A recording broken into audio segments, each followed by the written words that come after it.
And good evening, everybody, and welcome back to the page.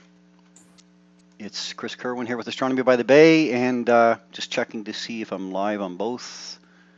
Looks like we're live on Facebook. We're live on YouTube. I guess we're good to go. Oh, welcome back. Okay, first of all, good evening, everybody, and welcome back to our Sunday night offering of Astronomy Outreach, the Sunday Night Astronomy Show. We hope you've all had a great weekend. As usual, I'd like to welcome back Mr. Mike Powell. Hang on there, I'll click on Mike Powell. Hang on. I gotta get two mice going here. I've been clicked. Consider yourself clicked. There's Mike. Evening. Evening. And we have Paul Owen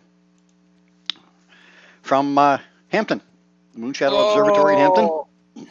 Nice cup of coffee. Beauty. Okay. Let's get ready. So on tonight's program, we're going to talk a little bit about meteorites. Mike's going to give us a presentation on meteorites and revealing his amazing collection.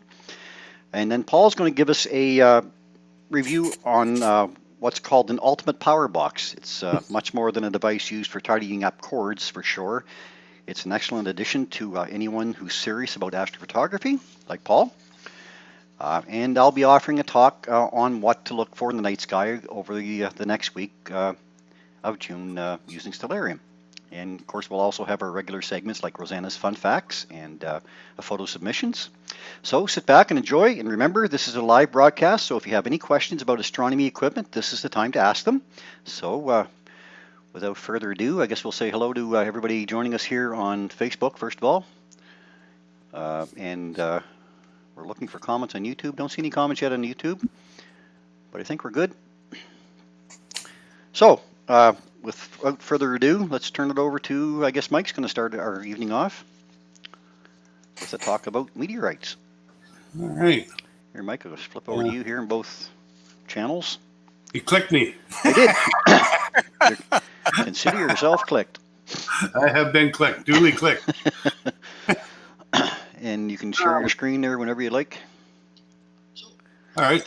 I'll just, first off, meteorites, I have had a lot of people actually lately get a hold of me and ask me if they found a meteorite or not. And I can't answer their question without actually seeing it. But I wanted to get into, being into astronomy and looking up in the sky when you're, when you're doing observing and all of a sudden you see this bright light go across, it's not a satellite. You go, wow, man, that's a meteor. We watch meteor showers. I thought, wouldn't it be cool to kind of start collecting these things that fall from the sky? So I got myself a little meteorite collection, and that just led to one thing to another. I wear a pair of rings that were given to me by my late mother, God rest her soul. And these two rings are actually made of gibbon meteorite. In Australia, and it was quite a gift that she recognized the fact that I'm an astronomer, and she wanted to give me something special, and it turned out that she found these gibbon meteorite rings and she gave them to me as a gift, and they'll be on my finger forever. So I thought that was kind of cool. I just wanted to put a little plug in for these two rings. Nice, yeah. And just a quick word that actually meteorites are more rare than diamond. So when it comes to prices, you can imagine what's out there. So talking about meteorites, I'll pull up a slideshow here and then I'll share my screen. So hold on, Mike, for a second, please, if you would. Yeah. I'm just looking at YouTube. Can anybody out there tell me if YouTube is scrolling? Because it is on my end. Looks like you got poor stream status. Let's see if I can get YouTube up here. Yeah. And there's Mike. Yeah, it's running. It's running okay? Yeah.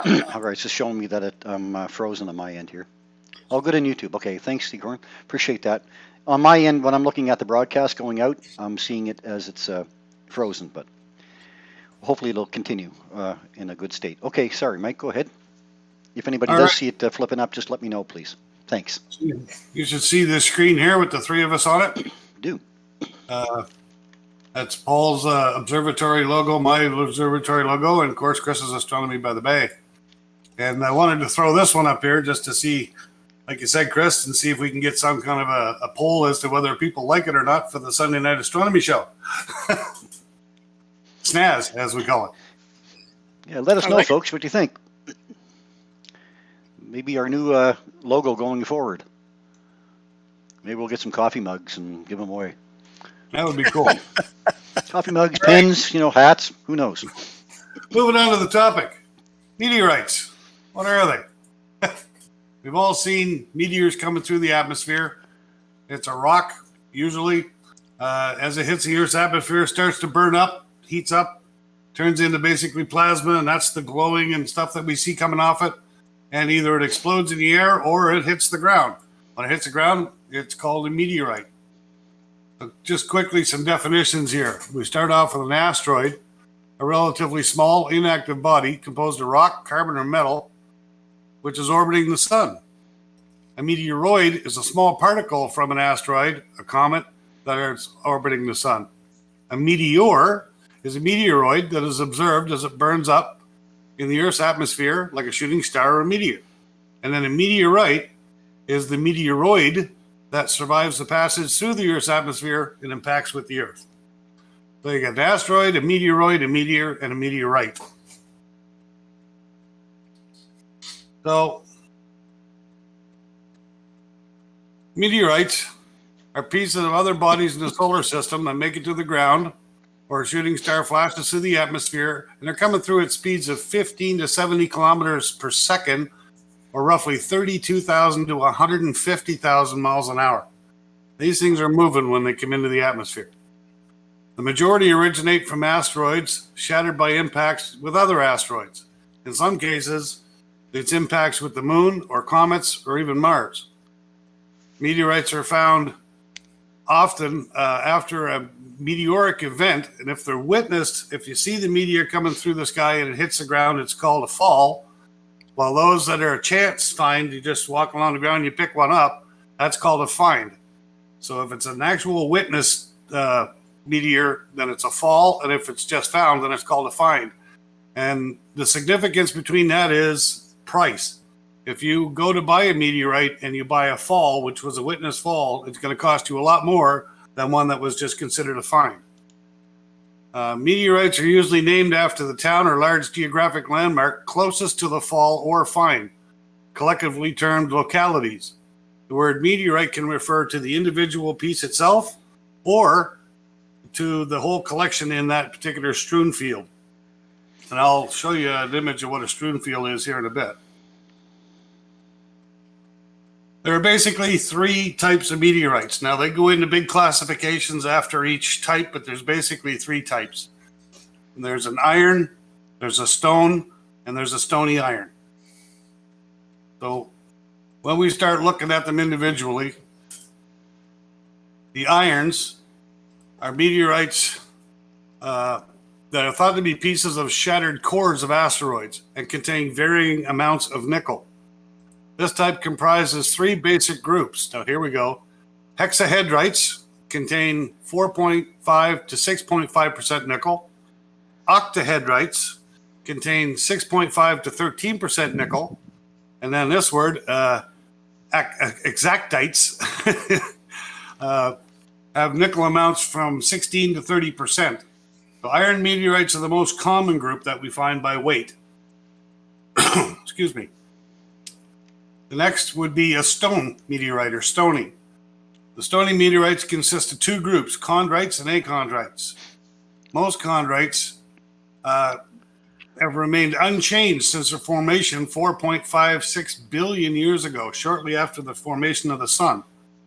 Almost all chondrites have chronules, or small gaseous spheres, inclusions that are formed during the solar nebula. So these things are old, these stony ones. And then we get into the stony iron. Mesosiderites and pallasites are the two main groups of stony iron. The mesosiderites consist of broken angular fragments of the mantle rock nickel iron have been fused together by the impact with another body. And pallasites, some of the most attractive meteorites, and that's a picture of a pallasite there at the top, are believed to be formed at the core mantle boundary of the asteroid and contain crystals of olivine. And they are beautiful, but they are costly when you go to buy one. Excuse me. Anybody can find a meteorite, and lots of people do. Lots of people are out hunting for them. So what do you do when you want to look for a meteorite? Well, the first thing you look for is fusion crust. It's a dark surface, sometimes with flow lines. It's caused by the heat of the friction when the meteorite is coming through the atmosphere or entering the atmosphere. You use a metal detector. All meteorites apparently contain metal. Lots, some more than others. Obviously, iron more than stony, but even the stony ones have some. The nickel iron ones are mostly metal, and the stony ones have a high metal content. As such, magnets will be attracted to meteorites. The stronger the magnet, the more it will be attracted even to a stony meteorite. So if you hang a magnet on a string, okay, and the magnet moves towards the rock, then it could be a meteorite, or at least it contains metals in that particular rock. Since meteorites contains metal, look for smooth, rusty rocks. The most common type that you find are the iron type. Meteorites are little, sometimes a lot, heavier than typical Earth rocks because of the iron content in them. And where do I go to find a meteorite? Well, there's strewn fields. This is a footprint of an impact. Several worldwide strewn fields are shown in the Norton book, and I'll show you what the Norton book looks like. Some in the U.S. These have usually been searched by others and are undoubtedly material that they're still there that hasn't been found yet. So you can go to existing strewn fields, search around, and find meteorites that someone else hasn't picked up yet. Deserts, the best reason why is they're devoid of ground-covering plant life and infrequent rain. This is a good region for hunters, as meteorites will not weather or erode as fast. Right on the surface. And sand dunes are especially a good spot because the wind blows the sand off the top of them. And craters, like the big crater in Arizona. There are all kinds of craters that are shown in the Norton book, like Meteor Crater in Arizona. They're a source of thousands of specimens, but they're now, like Meteor Crater is now closed to meteorite hunters. So if you go there and start collecting stuff, you could be fined because you're on private property. So if you do go to crater areas, make sure that you have the right to go onto their private property and you have the right to pick up any specimens that you find. Quickly here, I'll show you on the right-hand side, or on the left-hand side, you see a strewn field. When we see meteors coming through the atmosphere and breaking up, you start to see all the little pieces coming off. We've all seen it, little trails behind and little pieces coming off. Each of those little pieces could hit the ground as a separate meteorite. Or, excuse me, it could hit as an impact, which you see with the Arizona impact crater down here at the bottom. And again, you can look in the desert and see why it would be easy to find meteorites there. Same within the Antarctic and in the Arctic, because there's no vegetation, these things will lay on the top. And they're very simple to find. Where we live in North America, there's just too much vegetation to go walking out through the woods and look down and pick up a meteorite. If you do, it's just luck. There have been cases where some are found. I was involved in one with my All Skycam, where we triangulated a meteorite through the All Skycam network, and it landed, I believe, in Saskatchewan on a frozen lake, and 2 university students went out and found it on the lake. And I have a piece of that meteorite in my collection. So that was cool to get a piece that where it was actually a witness fall, and then they went out and found the meteorite. This here is the Richard Norton Field Guide to Meteors and Meteorites. If you were to purchase one book about finding meteorites or what they're all about, this would be one book that you should look for. It's got all the information. It's got maps. It's got all the technical research information you want to find about meteorites, the different types, the different classifications all the way down. And it's a very simple read. You can get it on Amazon or any of the major book places. It is a really good book to start with if you're going to go out and decide you're either going to hunt or collect meteorites. It's a wealth of information. If you don't want to go hunt meteorites, you decide you want to buy them, you don't want to go on eBay and buy a piece of gravel out of somebody's driveway. And trust me, they are out there.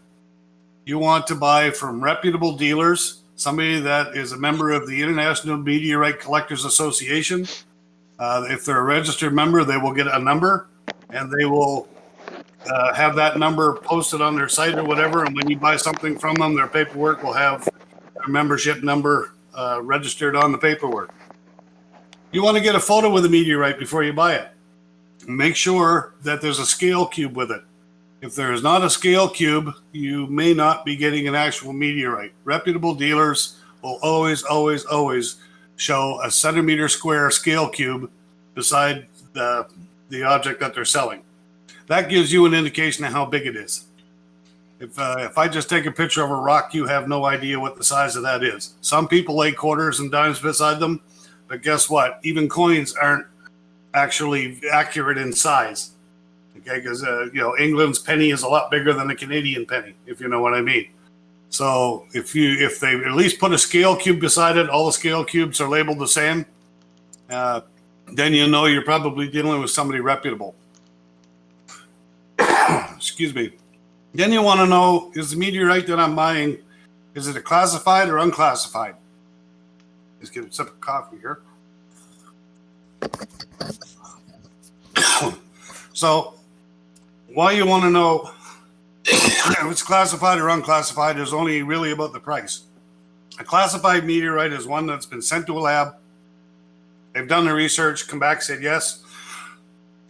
Excuse me, this is considered a classified meteorite. The unclassified, oh my, excuse me for a sec. I'm just going to mute here.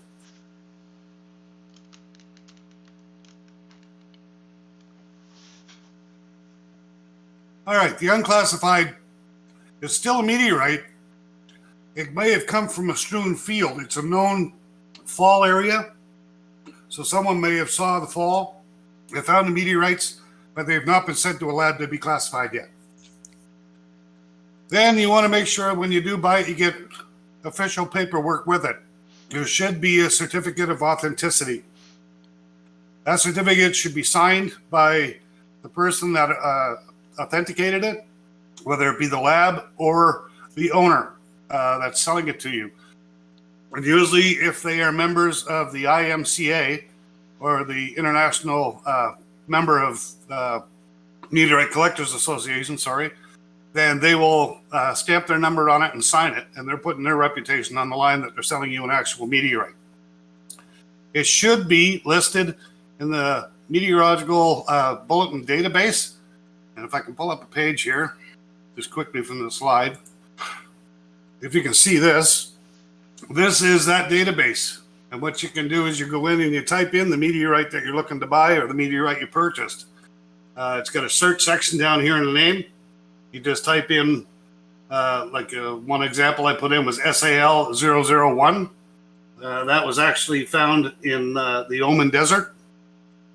And it will tell you all the information about it, whether it was a find or a fall, where exactly they found it, how much they found, and it will even show you images, different images, if people have them, of that particular type of meteorite. And so you can compare your piece with the pieces that you see on the database. So that's a really, really handy thing to go to and make sure that you're getting an actual meteorite. I'll close that out. The other part is, before you start, research. You don't want to buy a rock from somebody's driveway, and I can't say that enough. There are scammers out there doing that like there is for everything else. So you want to make sure you do your research and you're buying something that's authentic. So again, you want to check it with the Meteor Society. You want to make sure that there's a scale cube comes with it. You want to make sure there's a certificate of authenticity comes with it.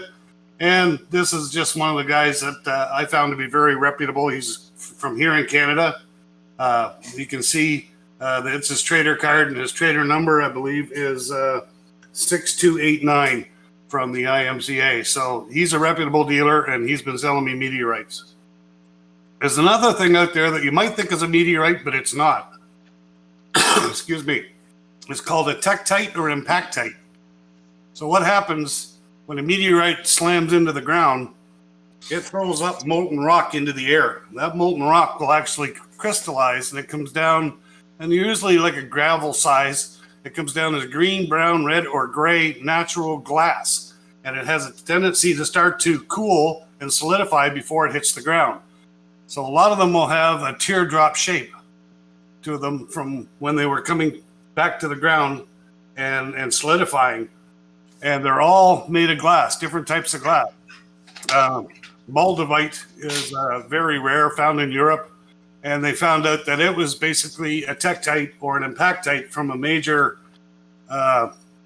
meteor fall in Romania. And this stuff landed 200 miles away.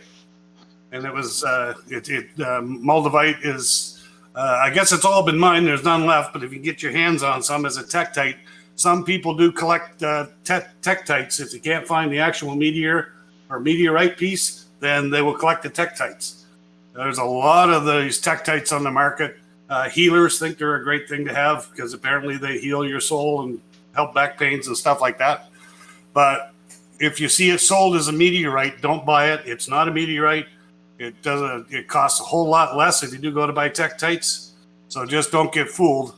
But they're interesting to have because they are from a meteorite fall, but they are not a meteorite themselves. They're the remnants of a meteorite. Just quickly show you some of my collection here. These right up front are tectites or impactites. The one up on the top left-hand corner is an actual tectite. The one in the bottom center is called desert glass. What happened was there was an air explosion over the desert in Saudi Arabia, and they could not find the crater impact. So they think it was an air explosion like the one that happened in Russia 100 years ago or more, where it knocked down almost 2,000 square miles of forest. They think that this one actually exploded in the air and turned the glass into sand, or the sand into glass. And the Egyptians actually collected this glass, and they put a lot of it into their jewelry and stuff like that.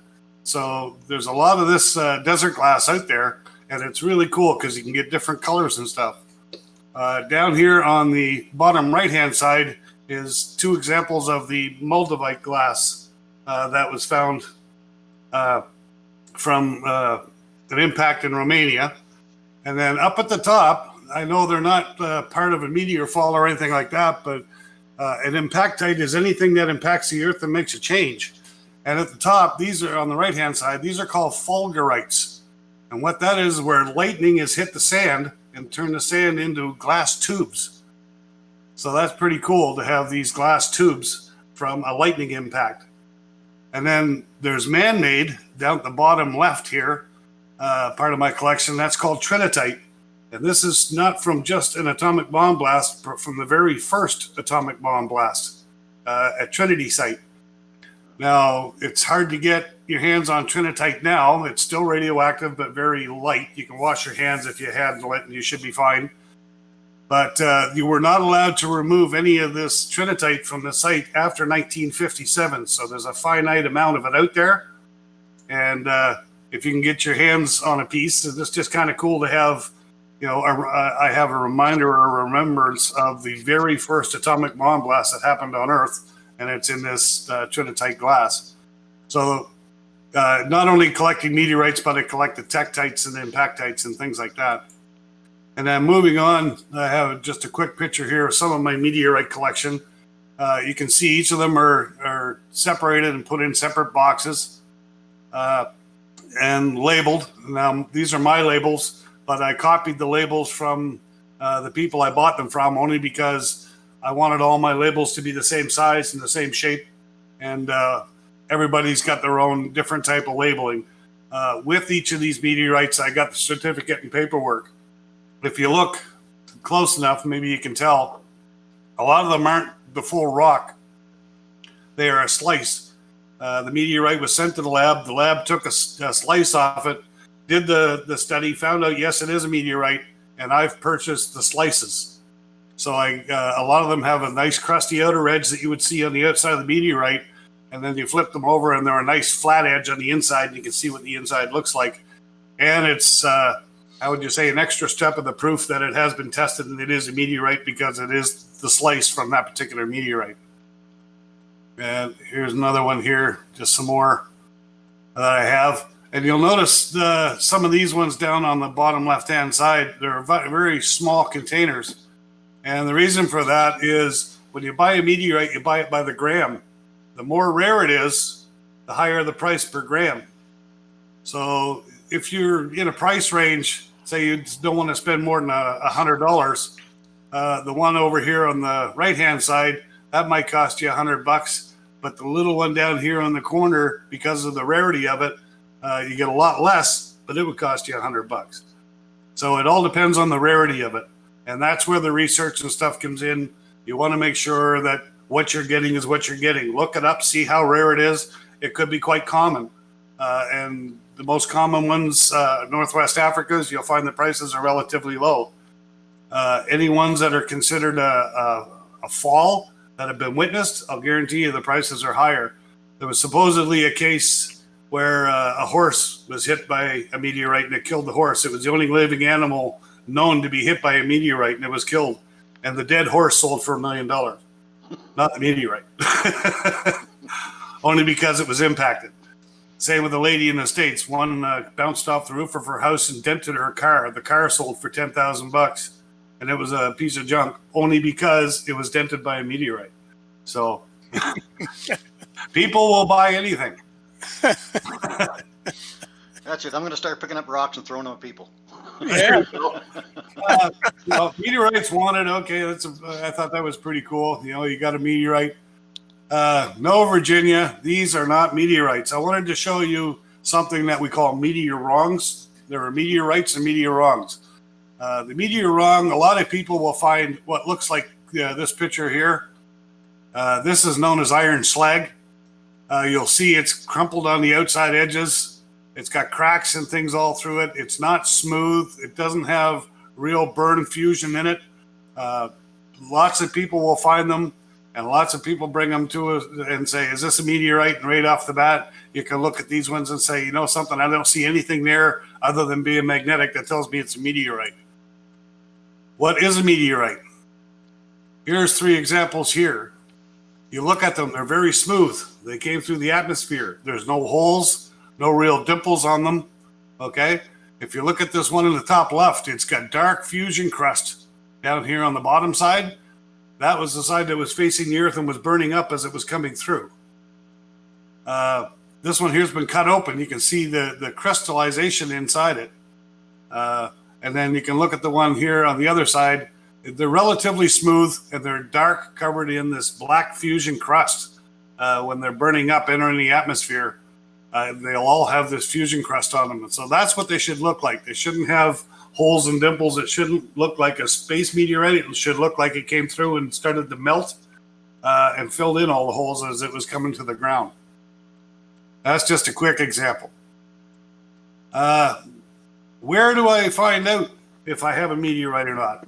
If you have a rock that you think is a meteorite, you can, there's a few different places you can send it at your expense, because they're not going to test it at their expense. You might just send them a piece of gravel from your driveway, like I said. So it's going to cost you, and each one is different. But the Western Institute for Earth and Space Exploration is one place you can find them on the internet. And then the Astromaterials Discipline Working Group, which consists of the University of Alberta, University of Toronto, University of New Brunswick, University of Winnipeg, Lakehead University, 2 in Quebec, McGill, and the University of Western Ontario. All of these places will accept what you send them, and at your expense, they will test it for you and let you know if you actually have a real meteorite or just a piece of gravel that somebody sent you or you picked up off the ground. So there are places, and these are all in Canada, where you can send your rock to be tested.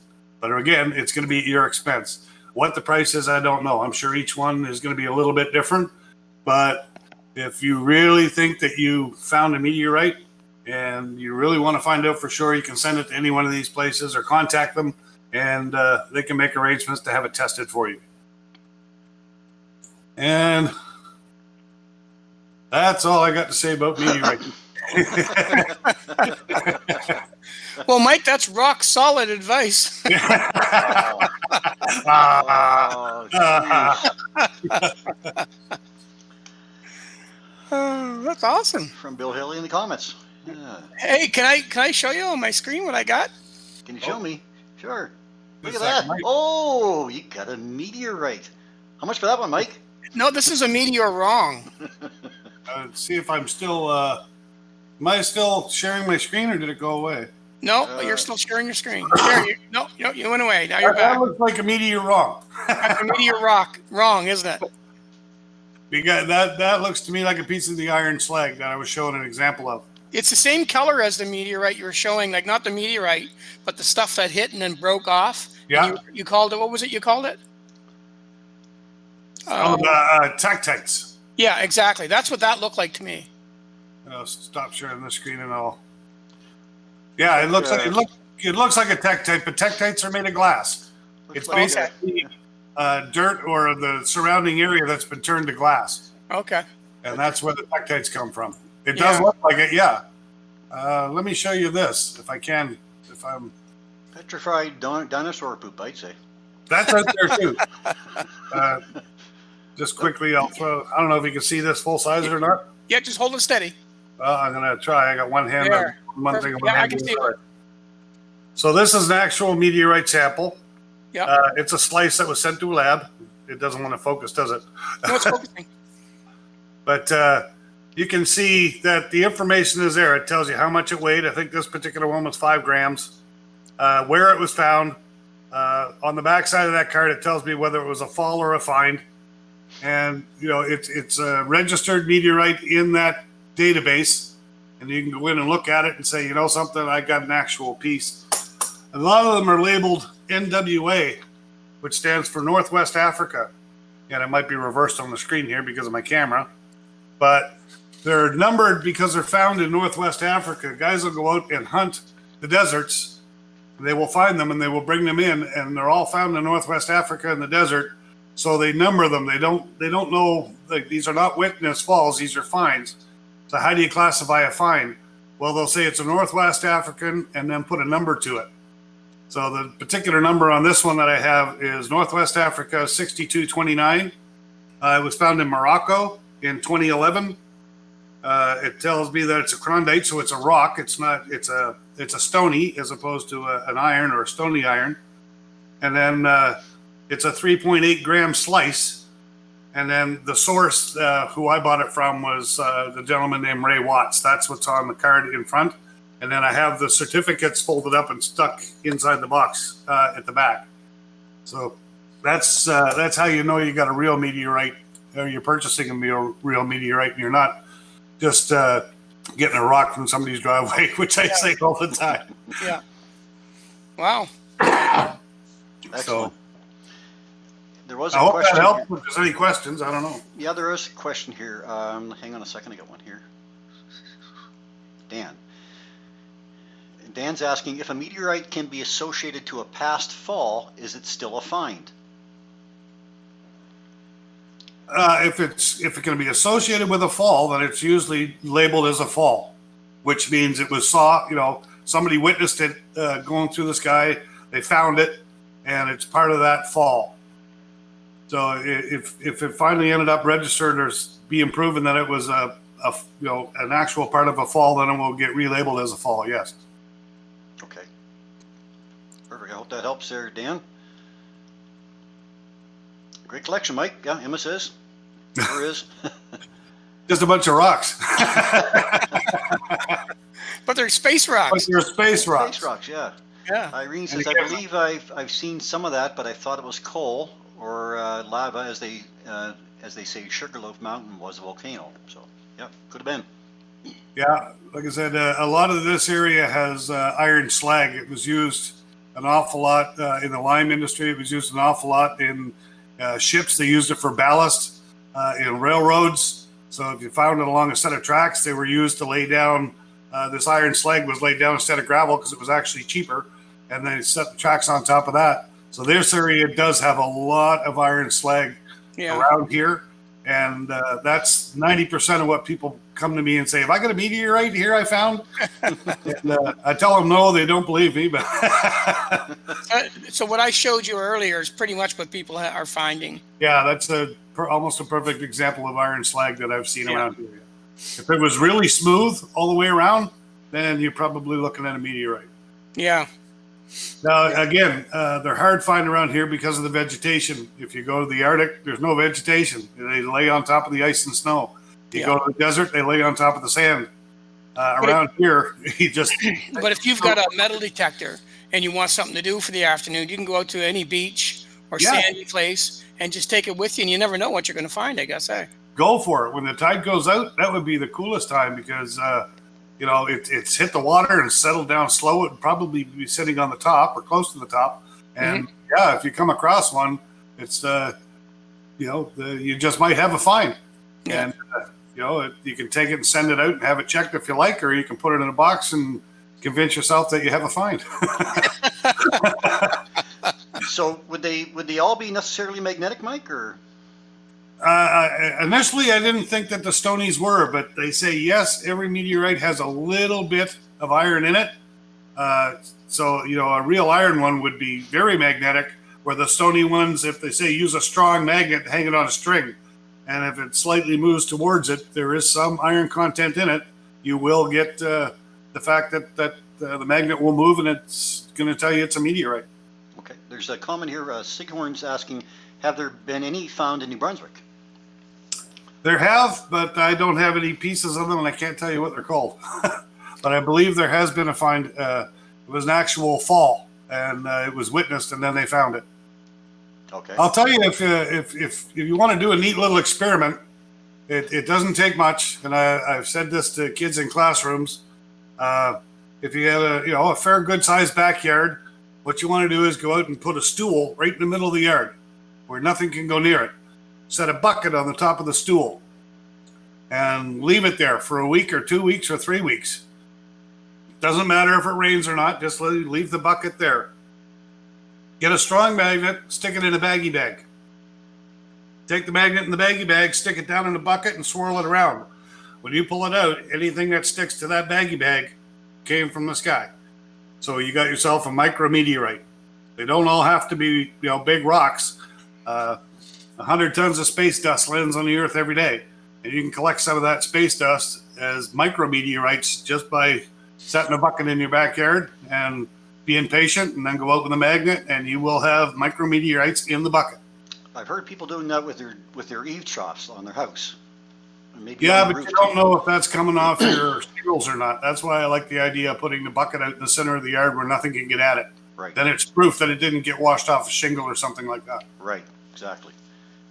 Dan asks again, what if it was witnessed, say 20 years ago? Would that still be a find? Yeah. Yes. It's possible, as long as they, have enough information about the witnessing, and they would triangulate to the area that they find it. Yeah. Again, it's just research and then relabeling, but that's all done by, these universities and things like that. They're the people that can tell you. They've got the database on them. So if it was an actual witnessed fall in the air and then somebody found it 20 years later, as long as they got the back information to go back and look at it and say, something that was witnessed by 10 different people from, these different areas, they could basically triangulate it to where roughly that area is where you found it and say, yep, it's now a fall instead of a find. David says, here in winter down in Alberta, there was a meteorite that landed there. Was large enough. Was a large group searching for it. They did find it. I guess I saw it lighting up the sky from Fort Mac. It was the years 2008, 2010. Can't remember which exact date. That's pretty cool. Yeah. Yeah. I mean, it's funny because you see that meteor trail going over your head, and you think, man, that's got to land 20 miles away. it's probably landing 1,000 miles away. Right. These things are burning up in the atmosphere very, very high up in the beginning. And it looks like it's right in your backyard. But surprisingly enough, they are a long distance away. Most of the finds recently have been done using the All Skycam network. And the cameras are calibrated to direction. And then if 30 different cameras catch it, they can triangulate and say within a 20-mile radius, there should be something here using those cameras. And it's pretty cool. And the university students run out and sure enough, they find them. So that's a really, really good tool for finding meteorites in an area like us where we have a lot of vegetation. But try to find that, little rock and in amongst just the trees around St. John, it'd be virtually impossible. Yeah. Exactly. Yeah. Well, thanks, Mike. Excellent talk. Okay. Yeah. And thanks for all the questions out there. So that rock that went through that horse in the skull, is that the horse? Is that the Horsehead Nebula? Yeah. Yeah. It's not in Cygnus. It's not Cygnus, yeah. It's bad enough at star parties, but to get it here online on our show too. Sorry, it was on my mind. That's on my bucket list. It was on the horse's mind. You're getting worse. Yeah, and by the way, I'm going to find a meteorite. It is on my bucket list. There. Oh, bucket list. Sorry, had to just get keeps that getting better. Yeah, just keeps getting better. Yeah. Okay. Is it best to search after the yearly meteor showers? Irene asks quickly. I guess we're going to move on to Paul here in a second. Search anytime. Here you go. Just put a bucket outside and search. Yeah. Try to make sure it's not on a rainy night. Okay, thanks, Mike. Let's, Paul, you have a Rosanna's Fun Facts first, do we? Or Yes, okay. yes. And then maybe yes. I'll do some. I know you want to get a break in between your two, so I can do a couple of photo clips there. Yeah, exactly. I'm gonna fucking get Rosanna ready here. Hang on a sec. We'll get clicked on you now. Yeah, I think I'm ready to go. This might be a first. I'm not. Okay. Just give me a second. This might be a first, but I'm not going to count on it. All right. Okay. Oh, I got to share my screen. Oh. That might help. Okay, I'm ready. I'm ready. Okay. We're not sharing your screen yet. No, but I will. Okay. You play the thing first. Ready for it? Are we ready for it? I'm ready. It's time for Rosanna's Fun Fact.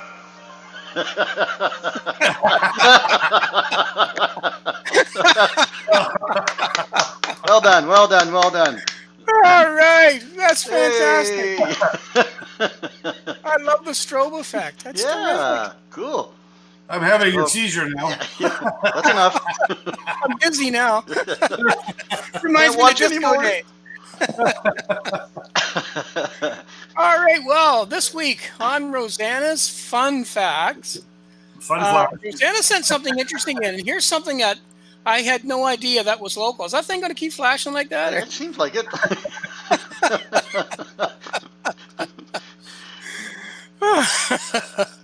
What did you do? I don't know. We're going to lose everybody online. I'm We're kinda all like going Dory. to end up in a coma. Something was flashing. I just attracted to it. Never mind what I was doing. Now Rosanna's Fun Flash. Right. All right. So Rosanna sent a really interesting tidbit in this week. It's a short one, but it's really cool. I didn't know this. So kind of like Ed McMahon, I did not know this. I did not know that. She says, hey, Paul, this is interesting, and maybe you already read about it, and I didn't. And I don't know if it can be a fun fact per se, but on May 31st, Graham Rose posted on the RASC site, and it was posted that Canada's little-known connection to SpaceX, NASA, and the crew of the Dragon Demo 2 launch. If you watch the Demo 2 launch, or any SpaceX launch, especially from Cape Kennedy, you may have heard the acquisition of signal Newfoundland, or acquisition of signal Newfoundland, Canada, which is they pronounce it Newfoundland. That's because Ken Mount Hills, and let me just show you the thing here that she, maybe I can show it, maybe I can't. I could at one point. Paul, I'm just going to pause for a sec. Paul, are we still live on Facebook? I'm just asking people. Oh, where'd that go? I'm not showing the video on Facebook. Oh? Yeah, I'm just checking. If anybody can comment on Facebook for me, it's not showing the video on my end. Not sure what happened there. When you guys get the screen open on Facebook? Facebook. Yeah, I see Mike's, but just one sec, I stopped. Okay. You said you're fine on Facebook. Fine on Facebook? Okay. I'm locked up on both my my publishing page over here, so. Okay, so. Yeah, it's still on Facebook. Okay, great. Okay, go ahead. Sorry, Paul. Keep going. All right. Well, that's been totally obliviated. Now, where was I? Anyway, so Canada's little-known connection to SpaceX and NASA is can you see that what I'm showing you there? So this is a satellite. Am I still? Can you see that device or yes. that area? Yes. Okay, so that is the Satellite Dome Electronics Center in St. John's, Newfoundland. And anyway, so this is called the Ken Mount Hills in St. John, Newfoundland, is a site of one of the international tracking stations for space missions. In fact, Newfoundland has been a tracking station site for years with the old NASA-DAN network and satellite tracking with Stratos. And St. John's used to be an emergency landing site for the space shuttle system. Wow. Isn't that something, eh? So I didn't know this, and nor did she. So anyway, there's this week's Rosanna's Fun Fact. That's cool. Yeah. Thanks, Rosanna. That was really cool. I had no idea something that's cool was so close to us. So was this week's, what was that? Was it this week's what? Rosanna's Fun Fact. Thank you very much, Rosanna. We love that stuff. Okay, I'm going to stop sharing. That's awesome. Thanks, Paul. Yeah, that was pretty cool. I thought it was pretty cool. I thought it was pretty awesome. Okay. All right, Chris, you're on. Say we're still live on Facebook, so I'm going to keep going with it anyway, I guess. All right, let's see if I can. I'm going to share my screen, I guess. Try sharing this one. If I have to minimize to go into here, I think. Now I got to see what people are seeing. Are you seeing my my screen desktop maybe? There. What are you seeing now? Your pretty face. No, just kidding. That can't be. Are you seeing a picture there called Astronomy Travel Bag? Yes. Okay, there we go. So this is something I wanted to talk about from last week that I didn't get a chance to bring up last week because I had it saved on the wrong computer. So when I was talking about us being outside under the night sky, a few things that we wanted to take with us to make our evening a little bit more pleasant would be, I guess, for one, a nice comfy blanket.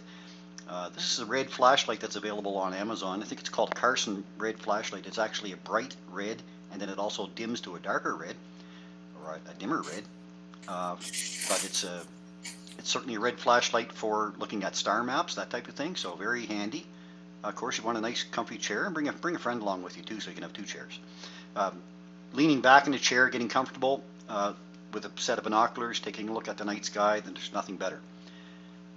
And then, of course, maybe a set of hand warmers or those little hot hand packs that you can get now. Those are great for either wrapping around the lens of your camera if you're taking photos, or just to put them in your pockets and keep your hands warm. Then you've got, of course, binoculars. These are a set of 15 by 70s. They're fairly large, but they are still comfortable if you're sitting in that nice comfy chair, and you take your elbows and bring them into your chest and then hold onto the binoculars at the far end, like way out here, and that'll help keep them steady for you. A nice value pack of off.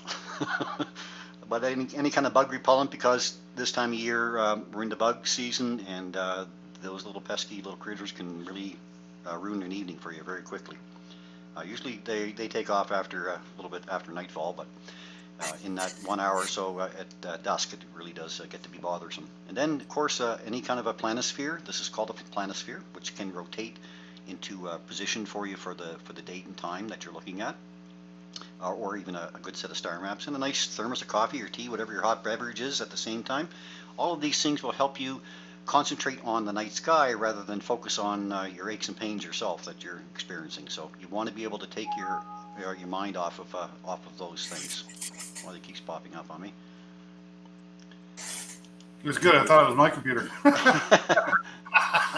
So I had a few photos that were actually, I didn't have any photos submitted on the site, but I did have a couple of photos here that were sent on my Facebook page, so I wanted to share those. Here's one from Carol Bean, the Moon and Mercury back on May the 24th. Oh, nice. Nice capture, really little tiny waxing crescent moon there. And Mercury, of course, Mercury's still up in our evening sky right now. We'll get that for about another few weeks, I guess. Venus now, of course, is out of our evening sky. It was into inferior conjunction between us and the sun just a few days ago on June the 3rd, and then in another week or so, it's going to pop up in our morning sky. So we'll have another morning star, brilliant morning star. We've got a shot here from James Forrester, which is a sunset moon on the Miramichi. Little tiny moon there, but nice shot. Thanks, James. I had a few here from Tammy McLean that were submitted to the page for the strawberry moon. So here's one that she took the other night, on Friday night, I believe, with the full strawberry moon. Nice shot. Oh, that's orange. That's really nice, yeah. Orange or strawberry, yeah. Well, maybe we got a strawberry one here coming, I think. Hang on, maybe this one here is strawberry. There, that's more strawberry. Beautiful. Big moon, though. Really nice. So there's another shot. It almost looks like an eclipse moon, doesn't it? Yeah. It does, yeah. And we did have there was a lunar eclipse, but what they call a penumbral eclipse. So just the moon slightly passed through the very subtle part of our shadow that's cast out into space. So not a real good lunar eclipse, but it actually wasn't visible from North America anyway. This one anyway. So that's a few shots there. I wanted to share a couple more here that I wasn't sure I was going to share these ones, so I asked Mike and Paul for a few. So here's Mike's gibbous moon. Oh, nice. Nice capture, Mike. Awesome, and lots of detail there. So let's just I can zoom in on that or not. I was going to say, can you blow it up? Yeah, there we go. There we go. Lots of features. Fantastic. That's with your new camera, Mike? Yeah. Nice. Copernicus, the Apennines there. Very, very nice. Mercurium, all kinds of nice stuff. Look at the detail down here around the South Pole. That's what I like. Unbelievable. Great capture, Mike. 70 millimeter refractor, Mike, of that one? That's an 80 millimeter refractor with a 545 millimeter focal length. Oh, wow. Refractors Beautiful. are so nice on the moon, eh? Yep. Well, it's an easy target. Yeah, but it's always nice to look at. Oh, look at that, M13. There's M13. Mike, That M3 oh, actually. M3, is it? Okay, sorry. Oh, there we go. Yeah. That's fantastic. Oh, hang on. Are we getting these on? Yes, we are. Yeah, there's a delay, so. Okay. Make sure I'm getting them up on Facebook too. Yeah. Great shot. That's a terrific shot. You can see the difference in the star. That seems to be a lot more gold star cluster, does it, Mike? Yes, and the fact that I was starting to pick out some of the individual stars close to the core, I was quite happy with it, actually. Yeah, it's beautiful. Globular clusters are right around now, from now till into late summer. So when we get the best chance to see those, because there's about 150 of them that actually orbit the Milky Way. And this is the season that we like to get into globs for sure. They're nice to observe. Like if you're observing and you want to get a bit of a wow factor, there's a couple of them right in Hercules that just look amazing in telescopes. M13 and 92, yeah. I always like to think about, when I'm looking at something like this, I think about, okay, what would it be if I was on a planet orbiting one of the stars in the middle of all that? Oh my goodness. What would your sky look like, right? It'd be daytime all the time. It'd be daytime all the time. You'd be in the Northwest Territory. You would. They are phenomenal to look at with a pair of bino viewers because you can almost see that spherical shape to them, and it's Yeah. almost like you can look to the left and right and almost look around them. It's really, really quite a sight in a pair of bino viewers. Yeah, we did that I think at Fun Day, Mike, when we were comparing eyepieces one night. Yeah, And oh man, it was like 3D. It was just so cool. that's incredible. There's a nice M51 there, Whirlpool Galaxy. Oh, very nice. Beautiful. Nice capture. Yeah, that was a kind of a first attempt. It was only a single 60-second exposure, but I didn't have my electronic focuser at the time, so it was hard to get those pinpoint stars. I think next time, now that I got the equipment for it, it should be a lot sharper. It's amazing what you can get in 60 seconds. Oh, the detail was incredible. I just did jaw dropping when that popped up in front of me. Yeah. And even the color, if you look up right straight up and then almost at a 1230 position, you can see the blue and red star. Yeah. It's, like I said, the information's there. It's just I was a little off with the focus is all. Yeah, but that's amazing. That's really, really, for 60 seconds, that's unbelievable. Yeah. And a Bortle 6 sky. You're right. Exactly. Yeah. Oh, I had a moon and sky glow filter on there. That was it. Yeah. Yeah. Paul's capture of the wall. Where's Oh, that at, yeah. Paul? Is that It's in Cygnus. Oh, it's in Cygnus.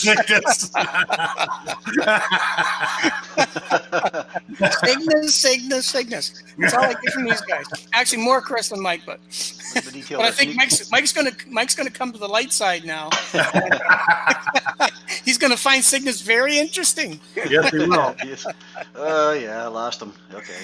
Anyway, so this is a shot I took a couple of weeks ago of the Cygnus and the wall and in Cygnus, and I did this one, and actually I produced this one on the Insider show that I did with Rask with Jenna, and actually produced this as we were talking on the show, and so this was the image that we came up with, just showing people how to, take an image and take your frames and then stack them up and then make it all pretty when it's all done, and it come out kind of nice.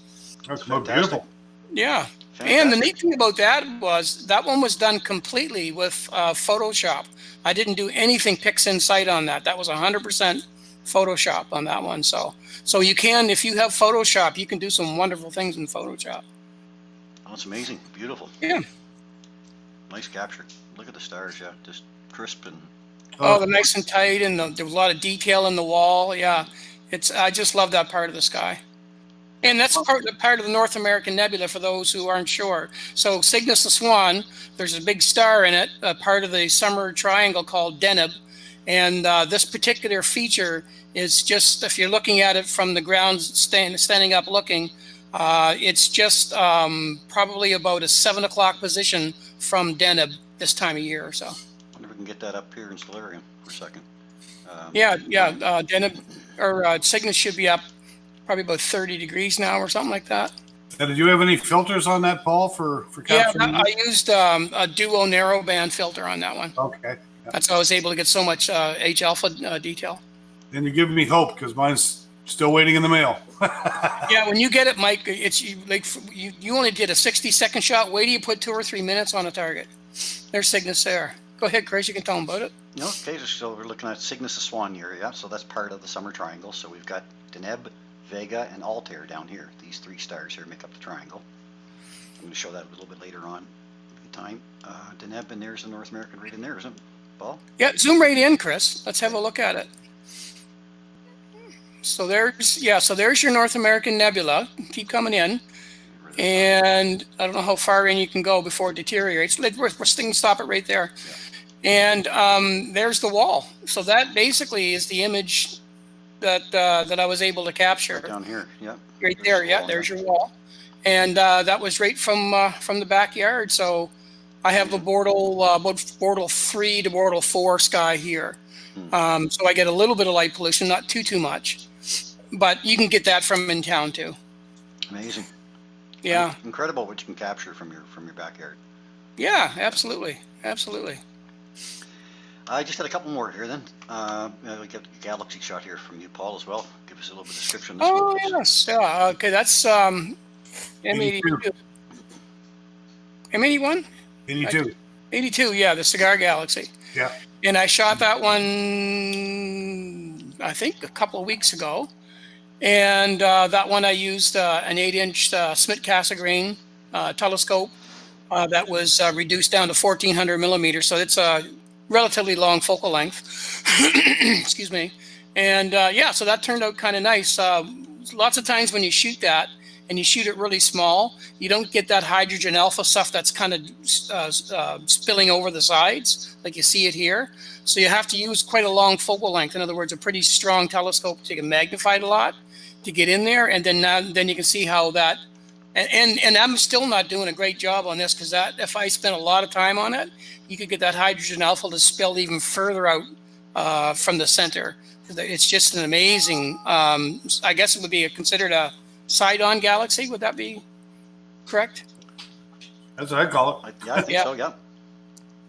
Anyway, it's yeah, it was cool, and that is the nebula, or the galaxy rather, that a couple of years ago that there was a star that went supernova in it. Supernova, yeah. Yeah.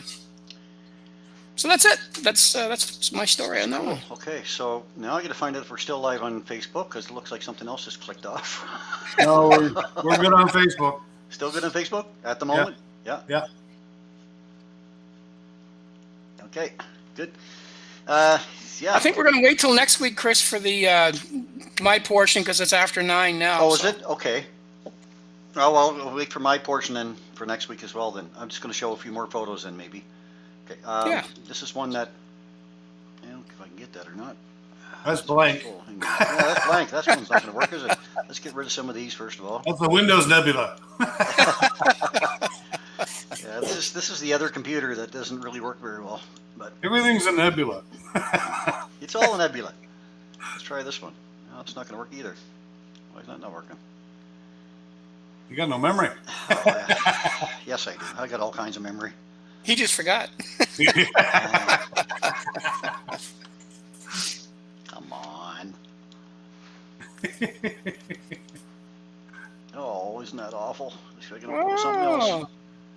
Open it with something else. Well, Mike, I hopefully some of the folks out there will chime in on your SNAS design, because I really like it. I think we should be using that for our paraphernalia. I like it too. Yep. Yeah. It's, something I wanted to throw out there and see, get an opinion and see if people like it. And, I know when I sent it to you guys, you liked it earlier. That was just a little modification to it with a few extra stars. One comment was they like to see the letters all the same size, and that's already somebody else's logo. Oh, it is? I had to change it up a bit so I'm not copying somebody else's logo. Okay.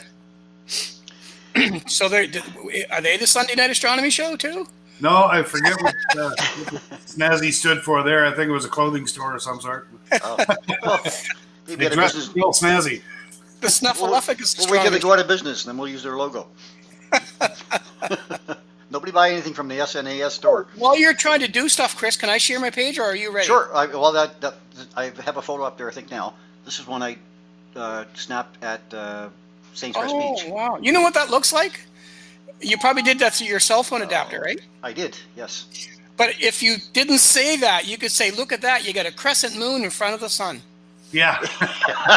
In the trees, yeah. Cool.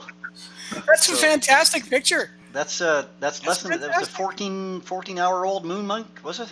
Remember Yeah. you and I were there? Yeah, I think it was 14 hours old there. So we caught it on day one of this lunar cycle. 1.8%. 1.8%, yeah. That's fantastic. So yeah, kind of a nice little. Never did see it that small before. The first time. Well, she's thin, eh? She is a thin one. I didn't think we were going to be able to, and sure enough, it popped out. It was really, really cool to see. Yeah. Yeah. It And has you to can be see- relatively low first before you see it like that, eh? Yeah, you Right. can see how low it was. Yeah. Yep. That's fantastic. I was gonna just a couple more. This is one that Mike and I have been working on. So this is how we expect to be able to do some outreach this year. Mike has this little refractor here on an SE mount with a S video cable coming off of a little Meade electronic eyepiece here with a small video cable coming out, plugging into the back of the 12-volt monitor there, a 12-volt television with a battery pack. So we're able to take this and set it up maybe even 10 feet away or 20 feet away, and we have the moon and the eyepiece there obviously, and we can take a look at the moon and discuss the moon and turn around, look at other features on the moon, while keeping social distancing properly. So this is what we're looking at for an option for us for this summer at least. I'm going to try to do this very shortly. Am I coming through there? There, how's that? That better? That's better. I can hear you Yeah. better now. Yeah. That was a good learning experience too, because I should have brought some ND filters with me and dimmed the moon down. I couldn't get the camera to contrast enough out to see the details on the craters and stuff. Right. Yeah. But it was proof of concept, and it worked really well for what we wanted to see. That's fantastic. That's a great idea. So I've got the same setup now. I'm waiting for my camera to come in the mail. It should be here any day now. I've got the 12-volt television, so Mike and I will both have the same setup. So we could be on Jupiter and Saturn at the same time, or maybe the moon and Jupiter, whatever. But we'll have an opportunity to offer at least this view. Maybe we can't get you up to the eyepiece, but we'll be able to offer you a live view at least. So Yeah. so that's what we're hoping for. At least we'll have that much outreach this year. That's great. Who knows when things will come back to rights, but let's hope it's something soon. I'm going to share just one final one, is this one. Shoot the Moon is back. Contest is going to start again on June 21st. So those of you who are out there who remember the last contest, I asked you to go out and snap a photo of the moon with any device that you have, the cheapest cell phone you can, doesn't matter to me. The pictures are not judged. You send your photo into myself into the Astronomy by the Bay page. I'll put a post up there, and I'll ask you to put your picture on the bottom of the post. I collected last time, I think it was 172 photos altogether. It was amazing, incredible the participation. I know everybody likes the contest. It was a lot of fun, and I'll have some prizes which I will announce later on to give away as normal. So get practicing, get ready. But on June 21st, the summer solstice, the moon is at about 0.2% that first night. So maybe you can get a little 14-hour moon like we had there to start off, and we'll run it for a couple of weeks at least. And that'll be coming up on June 21st. So I just wanted to make that announcement. And the last one was just the fact that we have our Sunday Night Astronomy Show address there, sundaynightastronomyshow@gmail.com. That's the address to send in your photos. If you'd like to send them in to us, we'd love to put them up on the page. So, Paul, I'm going to get back to you. Yeah, I'll just be a second. I just want to show No, something I'm that I got that I think is very cool, and I just want to show it to the public, if I could. And what it is a friend of mine, people that are our age may remember the singer Kenny Tobias from our area, and he went to LA and became quite a famous singer, songwriter. And he wrote songs for the Bells. He wrote songs for so many artists out there. And of course, he had his own music that was very famous, and it was just on the radios all the time in the 70s. And so he now is back in St. John, and he has been painting for a long, long time. And so I was at his place, and we were chatting away, and he was showing me some of his paintings. And I thought, you know what? I would really like to have those. And the reason being is because he paints everything. But what he painted here, he painted these back in 2013. And this one is one of the, these are just an artistic painting that he did and what he thought it would be like out in space standing on a planet. Oh, wow. And I thought, you know what, that is so amazing. And like you have to see it in for real to see the dynamic that's in that painting, but it's just unbelievable. He's got a set of 3 of them. So that's the first one. You know, that belongs in my garage, right? I'll take the second one. Okay. And here's the second one. Oh, that's so nice. cool. And I don't have the third one yet. I'm going to be getting that one from him, but he's got some bigger ones that he paints, and that are much larger than these. And you have to see them. Like, this camera is not doing this justice, but it's just absolutely fantastic work that he does. And his interpretations, what is in his mindset when he paints these, is just unbelievable. That's amazing. So I just want to show those. That's and cool. Shout out for Ken Tobias, because he's an amazing person and amazing artist, both painting wise and musically. So. Yeah. Wow. Awesome. Yeah. That's awesome. That's Incredible. cool. Well, so we're 9:10. I guess we're probably past our normal time. Paul, what would you need for your time for yours? We'll do it next week, because I'm going to need 20 Okay. minutes at least. Yeah. Okay. Yeah. Well, Quickly ask if there's any questions. yeah. Anybody Quick, have about are there tonight's any show, questions any of the topics? before we sign off here tonight? Just want to be short. I see my sisters have signed on, so I'm going to wave and say hi, Bev and Kath. Okay, perfect. I'm going to say hi to my brother Danny, who's probably in there watching as well Yeah. tonight. Hey, Hey, Dan. Dan. Okay. Well, I guess there isn't a whole lot to talk about what's going to be up in the night sky, so maybe I'll just take 2 minutes and do that quickly over the next week. If I can share my screen quick. Find my If the mouse. clouds would go away, there'd be lots in the night sky. And did anybody out there see the Starlinks launch Yeah. this week? Exactly. That's the other point I wanted to bring up. Oh, okay, sorry. I'll Yeah. leave that No, to no, no. That's fine. Yeah. So it was just it was the simple fact of where people did get to see the Starlinks this week. If you did, sure, let us know. Yeah, the Starlinks went up on, what was it, Thursday night? Was it Thursday night we were out looking at them? Yeah, it was Thursday night. Yeah. And there are going to be 2 more launches actually before the end of the month. So they're expecting one on, I think it's going to be sometime next week, I believe, the next one. And then there's going to be another one before the end of the month. So they're expecting 2 more launches before the end of this month. I don't see any more that are listed past the end of the month, but I know that they're looking at, I mean, there's supposed to be up to a total of 12,000 that are going to be up there over the next couple of years. So if you didn't get a chance to see them over the last show, or the last show that was up there, we're going to get another opportunity in a couple of weeks. And Mike and I have already been working on some options to be able to bring it to you a little bit better than we did last time around. Last time I was just using my cell phone, and we've got There's a look, you're clicked on Paul, so all we Oh, see am I? Sorry. nice I picture of Paul, There but we go. Hey, Paul. Nice picture of Paul. Always a nice picture of Paul. Yeah. Okay. There we are. So yeah, we are going to get the opportunity to show you that again when it does come back around. So we'll hope for clear skies when that does appear. I just want to show you quickly with Stellarium what is coming up. If I just want to go to first of all tonight, I guess, where we would see the moon sitting just above Sagittarius. You can find the moon. There's the moon. And Sagittarius is sitting right there. So there's Sagittarius with the moon just above it tonight, just after midnight. If you got a clear sky, we're not going to have it, I don't think, here. Might have it, might break. it's starting to break now, but not very well. So we got a waning crescent moon. But what's really nice is going to be tomorrow morning when I move ahead here to tomorrow. And here we have, again, the moon just sitting above Sagittarius, but we've got Saturn and Jupiter right there.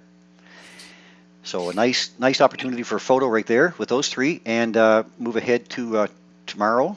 Sorry, there's tomorrow morning. And again on Tuesday morning. So we've got a nice grouping between Moon, Saturn, and Jupiter there. And if we keep going, we'll follow it right over to Mars on the 13th. Mars and the moon together. Neptune and Mars are actually 2 degrees apart on the 11th. So if I could spin back to Mars here, and if I zoomed in, if I went in looking for Neptune, right here, typed Neptune, which is you can do on Stellarium easily. And Neptune says it's over here, so there we are. So if I bring on my, I can't see these because these are in the way. Between that and Neptune together, they're about 3 degrees apart, so they should fit in the field of view of binoculars together if you know exactly what to look for when you're looking at Neptune. But it's a very tiny blue dot, very soft in the telescope. It doesn't look like a sharp pinpoint like a star does, just a soft little glow. So you could get Neptune and Mars together. And of course, when you're looking at Saturn, Saturn is visible through pretty well any telescope. So the rings right now are opened about 27 degrees right now. So nice angle on Saturn right now. And that's about what you can see through a larger telescope. But we are looking down on top of the rings right now.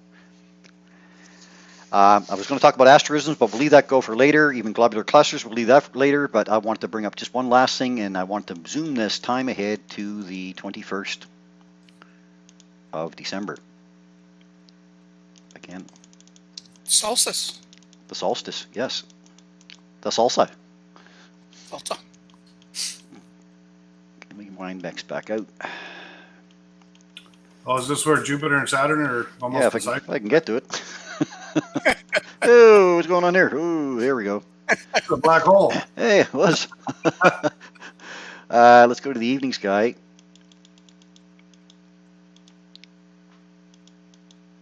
Yeah, let's go around this way. There we go. There's the moon. Where is Jupiter and Saturn? Should be right there in our western sky. Maybe a little earlier, is it? There, there. So look at these two. They're going to appear just almost like one star. But they are actually very close together. Actually just 6 arc minutes apart. So if we're looking at them from our position here, even in our southwestern sky at that angle, at that distance away, they're still going to appear almost like one star. December the 21st, the date of the solstice, they'll be only 6 arc minutes apart. And that means you'll be able to cover both. You'll be able to see them both in the same field of view of binoculars. So you have Jupiter, the 4 moons, Saturn and its rings, all in one view of binoculars. Incredible. We've never seen them that close together from our point of view. It's been since 1623, so almost 400 years ago. So that's something to look forward to. Over the next few months, Jupiter and Saturn are going to get much closer together in our evening sky. So we'll have them getting closer and closer together until they get to that point on December 21st. So we'll have Jupiter and Saturn in our evening sky all summer long. And they're going to be nice targets in the southern sky. So keep an eye out. We'll be bringing them to you many times for sure. But watch for that date on December the 21st. You're going to hear a lot about that, called the Great Conjunction. When there are 2 planets that are outer planets like that, we call it a Great Conjunction. And this will be the closest conjunction since 1623. So something to look forward to. That's all I wanted to say about that stuff. Let me stop sharing. I'm going to drop out of this. Take us back to where we were. Here we are. You still with me, guys? Still there. All right. Yep. Can I answer a question if Bob is still on the line? Bob Henry? Please do. Bob asked, let me see if I can get back to the question. He wants to know, he was talking about the picture of the wall. He said this is all new to me. What makes the walls and color? And so basically the wall on that photograph, most of the color is generated from what they call hydrogen alpha gas, and it's an emission nebula is what it is. And emission nebula just means that the gas and whatnot is lit up by radiation within the nebula, and a lot of those gases and a lot of these large nebulas are red, and that's where a lot of that color comes from. A lot of the color that you see to bring out certain features, we have to tweak when we're processing it. But those are as true to what we believe as the colors that are up there in space in the hydrogen alpha region. Thanks, Paul. Okay, thanks for the question, Bob. We have another question here from Violetinity. I'm not sure. Haven't they added something to them so they won't be so reflective? I guess you're referring to the Starlinks. Yes. So they did add something called a visor sat. And what it is basically a piece of foam that pops up on the side of the satellite. And what it does is it pops up on the side like that. It allows sunlight to go through to the solar panels, but it won't let solar light reflect back out to us for us to get to see them. They equipped only one satellite with it this time around, and if that did work out, we're waiting for the data to come back to find out how reflective it actually was, if it actually worked or not. And if it did work, they're going to equip a lot more of them with the next mission, so we may not get to see these much longer. They are going to be low in the horizon again. We will get to see them probably the first day after launch, but after that, they're not going to be quite as bright as they have been in the past. So just to pass that on. So we'll see what happens with the results here shortly, hopefully. Is there any other questions? We just want to make sure. Bruce says, great show. You seem to have lots of fun together. Yeah, we do, Bruce. we enjoy this moment. Okay, and we got a few comments on the SNAS design, Mike. So we're going to take a look at that a little harder, I guess, and maybe we'll get some coffee mugs or hats or T-shirts or something, or pens or whatever to pass out. Who knows? We'll get something. At least a sticker. So, Paul, you're going to save your talk for next week. So have something for I us to am. look forward to. Oh, look at us now. We have something for next week already. A topic. Already something to look forward to. The first time Yes. you've actually had a topic ready for next week. So, Paul's ultimate power box. The power's in the box. The power's in the box. That'll be Paul's talk for next week for astrophotography. You astrophotography fans out there, and you're looking for the right equipment, Paul can lead us down that path. So Paul's going to give us a great review on that next week. So I guess in closing tonight, I want to thank each and every one of you again. All of us want to thank you for your continued support of our efforts here. I also want to remind you that we love getting your photos. Again, you can send them to Sunday Night Astronomy Show at gmail.com, and we will collect them for our next show.